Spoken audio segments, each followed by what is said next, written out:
మాకు లింగాయపాలెంలో పెనుమాకలో పొలం ఉంది. మాకు ఉంటే మేము మొన్న ఈ మధ్య ఒక 25 రోజుల క్రితం జగన్మోహన్ రెడ్డి గారిని అపాయింట్మెంట్ తీసుకొని మేము 3 ఊళ్ళ రైతులు 4 ఊళ్ళ రైతులు ఉండవెల్లి, పెనుమాక, ఎర్రబాలెం, నిడమరు ఈ రైతులు అందరం కలిసి జగన్మోహన్ రెడ్డి గారి దగ్గర అపాయింట్ తీసుకుని పోయాము. అపాయింట్ తీసుకున్నాక మా సమస్యలన్నీ చెప్పాము. ఆ రోజు ఏంటంటే మా పొలాల్లోకి వెళ్తానికి దారి లేదు, ఇట్లా ఇట్లా తవ్వేశారు. మరి నా పొలం అయితే శాంతం, నేను అసలు పూలింగ్ ఇవ్వకుండానే నాకు రిటర్నబుల్ ప్లాట్లు కొట్టారు. నా పొలంలో 4,300 గజం అని జగన్మోహన్ రెడ్డి గారు చెప్పాం. అంతే, అందరం ఎవరి సమస్యలు వాళ్ళు చెప్పాం. చెప్పినాక విని వీటన్నిటి మీద ఏం చెప్పామంటే, మేము ఒక టీమ్గా ఏర్పడతామమ్మా, లాయర్లను కూడా పెడతాము, మీరు రోడ్లకు కావాల్సి వస్తే మీరు రోడ్లకు ఇవ్వండి, తెలుగుదేశం వాళ్ళకైనా మీకు ఇష్టమైతే, దాంట్లో నేనేం అభ్యంతరం పెట్టను. మీరు ఉండాళ్లే, మీకు అన్యాయం జరిగితేనే నేను మాట్లాడతాను తప్ప కదమా వద్దని మనకు వద్దని చెప్పాడు. ఆ రోజు కూడా చెప్పిన విధంగానే మాకు లాయర్లెస్ టీం వచ్చింది. ఒక 10-12 రోజుల నాడు లాయర్లెస్ టీం వస్తే వాళ్ళు మేము మాట్లాడుకున్నాం, ఇట్లా పోదామని.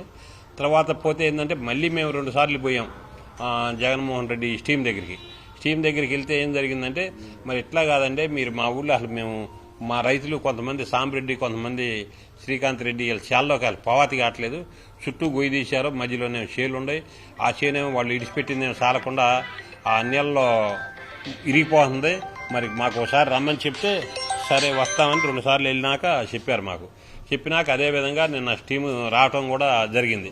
ఆ స్టీముని ఉండవిల్లో మా ఊరు వస్తామంటే ఉండవిల్లో అడ్డుకున్నారు. అది అంత మంచి పద్ధతి కాదు, అడ్డుకుంటూ మరి కేసులు పెడతాం. వాళ్ళు మేము పిలిస్తేనే వచ్చారు తప్ప వాళ్ళంతటి వాళ్ళు కాదు. అసలు జగన్మోహన్ రెడ్డి 2024లోనే రోడ్లకు ఇడిచిపెట్టేసి మా పొలం మాకు ఇడిచిపెట్టాడు. అప్పుడే రోడ్లకు ఇడిచిపెట్టాడు. ఇప్పుడు రోడ్లకు ఇవ్వద్దని మాకు ఎవరికీ చెప్పలేదు, మమ్మల్ని ఎవరిని అనలేదు. తెలుగుదేశం వాళ్ళకు కూడా ఇచ్చుకోండి, మీరు మిగిలిందే ఉంచుకోండి, మిగిలిందే నేను ఇడిచి పెడతానని చెప్పాడు తప్ప రెండోది చెప్పలేదు. అది మాట్లాడు వెళ్ళలేకుండా ఉండటమంటే వాళ్ళ పొలాలకి వాగు చెరువు తీస్తున్నారు. ఆ చెరువు తీస్తా ఏం చేశారంటే వీళ్ళ పొలాల్లోకి చుట్టూ కొండ తీశాడు. సాంబరెడ్డి అనే రైతు చేనికి ఏం చేశాడంటే 2 వైపులు కొండ తీశాడు, 2 వైపులు వాగుంది. ఆయన చేనికి వెళ్ళాలంటే దారి లేదు. చేనుకు దగ్గర కాలం దొంగకొచ్చారు వీళ్ళు. దగ్గర కాలం దొంగకొస్తే వడ్లీరి పడుతున్నాయి. వడ్లీరి పడితే ఇంక చేలోకి వెళ్తానికే వీలు లేదు, పుట్లో కూడా దగ్గరలోకి. ఆ విధంగా జరుగుతుంది. ఈ రైతులందరికీ ఇబ్బందిగా ఉండి మేము పోతేనే వాళ్ళు మా దగ్గరికి వచ్చారు. రైతుల దగ్గరికి స్టీము జగన్ పంపించిన స్టీము తప్ప వాళ్ళంతా వాళ్ళు వచ్చింది కాదు. మేము పోయి మా సాధక బాధకులు చెప్పుకుంటేనే వాళ్ళు వచ్చారు. దాడిని అది అమానుషం, అక్రమం. ఆ విధంగా దాడి చేయటం అంత మంచి పద్ధతి కాదు. ఎందుకు దాడులు చేసుకుంటూ చెప్పుకొని వాళ్ళు చెప్పుకున్నందు వాళ్ళకే కదా. మరి ఇక్కడ ఏదో దాచిపెట్టినట్టే వీళ్ళు ఇక్కడికి రానిపోవటం అంటే పెనమాక రానిలేదంటే ఇక్కడ ఏదో జరిగింది, ఆ జరిగిన దాన్ని వాళ్ళు కప్పిపుచ్చుకున్నట్టేగా. రానిపోవటం అంటే దాని ఒక ఉద్దేశం.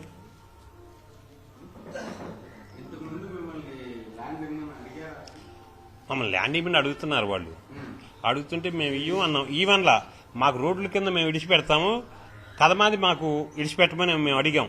2-3 సార్లు మేము పమసాని గారి దగ్గరికి పోయాం. ఆయన పిలిస్తే అడిగాడు. ఆయనకు కూడా మేము ఇదే మాట చెప్పాం, వచ్చేసాం.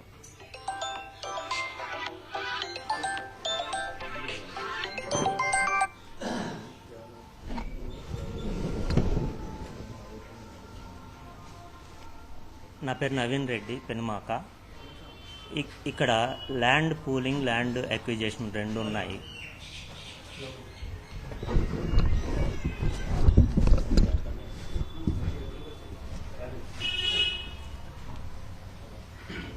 నా పేరు నవీన్ రెడ్డి, పెనుమాక గ్రామం.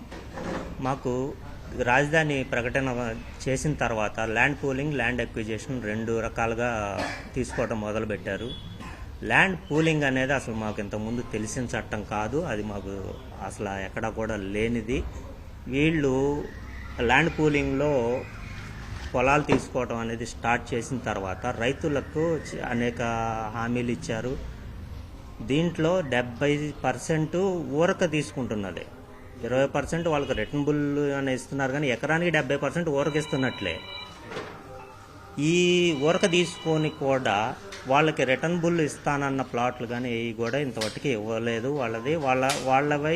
వాళ్ళ గురించి మాకు అనవసరం. మేము 12 సంవత్సరాల నుంచి కూడా మేము అవన్నీ మా చుట్టుపక్కల ఉన్న గ్రామాలే కాకుండా మా గ్రామంలో కూడా ఈ పరిస్థితి ఫేస్ చేసి ఉండటం వలన మేము దానికి వ్యతిరేకం. కాకపోతే వాళ్ళ మాయ మాటలు కానీ ఏదైనా కానీ వాళ్ళ ప్రాసెస్లో వాళ్ళు చెప్పిన దానికి కొంతమంది నమ్మారు, వాళ్ళు ఇచ్చారు. ఇవ్వని వాళ్ళది వదిలేస్తామని చెప్పి మేం చెప్పటం కాదు.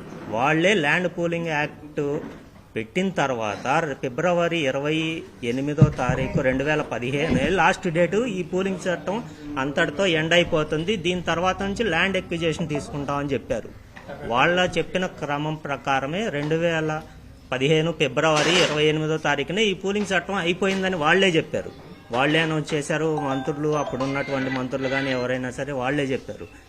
కానీ ఇప్పటికి కూడా 2026 కూడా ల్యాండ్ పూలింగ్లో తీసుకుంటా ఉంటున్నారు. మధ్యలో ఈ ల్యాండ్ పూలింగ్ చట్టం కింద ఇవ్వని వాళ్ళని అప్పుడు రకరకాలుగా బెదిరించిన సంగతి అందరికీ తెలిసిందే, అది మళ్ళీ మనం చెప్పాల్సిన అవసరం లేదు. సో అప్పుడు భయభ్రాంతులకు గురి చేశారు. కానీ ఉండవల్లి పెనుమాక గ్రామం నుంచి మేజర్గా ఇవన్నీ కూడా మేము ఇవ్వకుండా, మేము వాళ్ళ మాటలకి మేము నమ్మి మోసపోవటం కానీ జరగకుండా ఇప్పటి వరకు మేము మా పొలాలన్నింటినీ కూడా మేము కాపాడుకుంటూ వస్తున్నాం. ల్యాండ్ ఎక్విజేషన్ కూడా ఇంతకుముందు ప్రకటించడం జరిగింది. దానికి కాను పోయినసారి ల్యాండ్ ఎక్విజేషన్ ప్రకారం 2013 చట్ట ప్రకారం జరగవలసిన గ్రామసభ, సోషల్ ఇంపాక్ట్ అసెస్మెంట్ మరియు ఎక్స్పర్ట్ కమిటీ, ఈ మూడింటిని కూడా వాళ్ళు అంతకుముందు కూడా జరగకుండా, ఫీల్డ్లో జరగకుండా జరిగింది అని చెప్పేసి రాసుకొని వాళ్ళు నెక్స్ట్ ప్రాసెస్ మీద వెళ్ళటం వల్ల మేము అప్పుడు కోర్టుని అప్రోచ్ అవ్వడం జరిగింది. అప్పుడు వాళ్ళ మీద అవన్నీ చేసి కంపల్సరీ అని కోర్టు డైరెక్షన్ ఇవ్వడం జరిగింది. ఆ క్రమంలో మేము 2014 నుంచి 19 మధ్యలో ఇచ్చినటువంటి ల్యాండ్ ఎక్విజేషన్ మీద మేము ఆ గ్రామ సభలకు అటెండ్ అవ్వడం జరిగింది. మేము మా అభ్యంతరాలను చెప్పడం జరిగింది. మళ్ళీ వాళ్ళు అవి నోట్ చేసుకోకపోవటం, మాకు రిప్లై ఇవ్వకపోవటం, ఇవన్నీ కూడా జరగటం జరిగింది. సో వాటి మీద కూడా మళ్ళీ మేము తిరిగి కోర్టుకి అప్రోచ్ అవ్వడం జరిగింది. వాటిని మళ్ళీ స్టే ఇవ్వటం జరిగింది. ఆ విధంగా దాని తర్వాత అది కోర్టులో పెండింగ్లో ఉండటం జరిగింది. కానీ ఇప్పుడు రెండోసారి అధికారంలోకి వచ్చినటువంటి ఈ ప్రభుత్వం కోర్టులో విత్డ్రా చేసుకుంది. విత్డ్రా చేసుకునేటప్పుడు దీంట్లో ఉన్న అవకతవకల గురించి ఏమీ చెప్పకుండా మేము వాలంటరీగా విత్డ్రా చేసుకున్నామని చెప్పారు. దానికి గాను అప్పుడు కోర్టుకి ఎవరైతే వెళ్ళామో వాళ్ళందరికీ కూడా నష్టపరిహారం కింద, కొంత కాంపన్సేషన్ కింద కలెక్టర్కి డైరెక్షన్ ఇచ్చింది. వాళ్ళకి ఇన్ని రోజులు 2014 నుంచి 2024 వరకు మేము మాకు ఎటువంటి బెనిఫిట్స్ కానీ ఏమీ లేకుండా రిజిస్ట్రేషన్లు ఆపేయటం వల్ల కానీ ఏదైనా కానీ చేయటం వల్ల నష్టం జరిగిన కారణంగా కొంత కాంపన్సేషన్ ఇవ్వమని చెప్పడం జరిగింది. ఇవన్నీ చేసిన తర్వాత వాళ్ళు ల్యాండ్ ఎక్విజేషన్కి వెళ్తారా లేదా అనేది అది వాళ్ళ ఇష్టం. కానీ అది వాళ్ళు ఇప్పుడు స్కిప్ చేశారు. ఎవరికి కూడా కాంపన్సేషన్ ఏం చేయకుండా హడావిడిగా మళ్ళీ ల్యాండ్ ఎక్విజేషన్ మీద నోటీస్ ఇవ్వడం జరిగింది. ఈ క్రమంలో మాకు జరిగిన అన్యాయం గురించి మేము ఇవ్వము, మా పొలం ఇవ్వము, మాకు ఇష్టం లేదు, మేము వాళ్లే చెప్పారు. 2000 పూలింగ్లో ఇవ్వని ఇష్టం లేని వాళ్ళు 9.2 ఇవ్వండి, వాళ్ళ పొలాల జోలికి మేము రాము అని చెప్పేసి 2014లోనే వాళ్ళు అనౌన్స్ చేశారు. దాని ప్రకారమే ఇక్కడ ఉన్న వాళ్ళందరూ కూడా 9.2లు ఇచ్చేసాము. ఇచ్చిన తర్వాత అయినా కూడా రకరకాలుగా బెదిరించటం, ఇలాంటి పరిస్థితులన్నీ చూస్తూ ఉన్నాం. 9.3 ఇచ్చిన వాళ్ళు అనుకూలంగా ఉన్నవాళ్ళు వాళ్ళ పొలాలు ఇచ్చుకున్నారు. అది వాళ్ళ ఇష్టం, వాళ్ళ వ్యక్తిగత విషయం.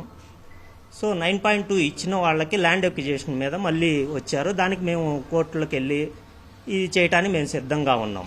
ఈ క్రమంలో ఇప్పుడు మాకు జరుగుతున్నటువంటి, ఇప్పుడు మాకు ఉన్న పొలాల్లో మేము వ్యవసాయం చేసుకుంటా ఉన్నాము. ఇవ్వని పొలాలన్నీ కూడా మాకు 2014 నుంచి కూడా రిజిస్ట్రేషన్ లేవు, ఈ లోన్లు లేవు, ఎటువంటి గవర్నమెంట్ తరపు నుంచి వచ్చేటువంటి ఏ బెనిఫిట్స్ కూడా లేవు. అయినా కూడా మేము వ్యవసాయాన్ని వదలకుండా మేము వ్యవసాయం చేసుకుంటూనే ఉన్నాము. మా ఈ 2 ఊర్లు కూడా ఫస్ట్ ఇచ్చిన డిపిఆర్ ప్రకారం లేవు. లాస్ట్లో ఏదో కలపాలి అని చెప్పి లాస్ట్లో యాడ్ చేశారు, కానీ అమరావతి పరిధిలోకి లేవు అసలు ఇవి ఇంతకు ముందు కూడా. కానీ బలవంతంగా యాడ్ చేశారు, బలవంతంగా లాక్కుంటున్నారు, బలవంతంగా చెయ్యాలి, ఎట్లా ఇవ్వరు అనే ఉద్దేశంతోనే వీళ్ళు చేస్తున్న క్రమం అంతా కూడా చూస్తూ ఉన్నాం.